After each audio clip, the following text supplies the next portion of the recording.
महानगरपालिकेच्या मालकीच्या संपत्तीवरील गाळेधारक आणि भाडेधारकांकडील थकबाकी वसुली मोहीम 3 नोव्हेंबरपासून सुरू करण्यात येणार आहे।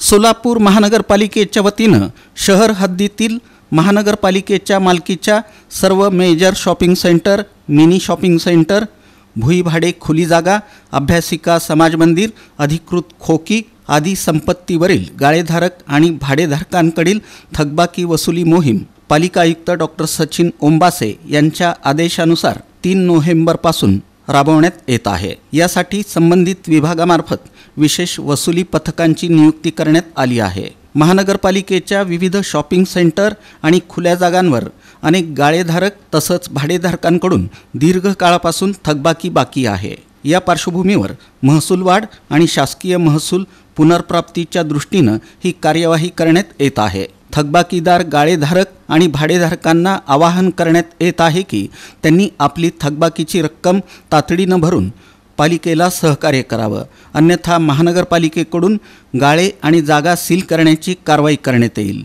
अशी स्पष्ट सूचना देण्यात आली आहे। महानगरपालिकेच्या महसूल विभागानं या मोहिमेसाठी आवश्यक तयारी पूर्ण केली असून सर्व संबंधित अधिकारी आणि वसुली पथकं यांना निर्देश देण्यात आलेले आहेत। ही मोहीम सातत्यानं राबवून थकबाकी वसुलीचं उद्दिष्ट साध्य करण्याचा पालिका प्रशासनाचा संकल्प आहे।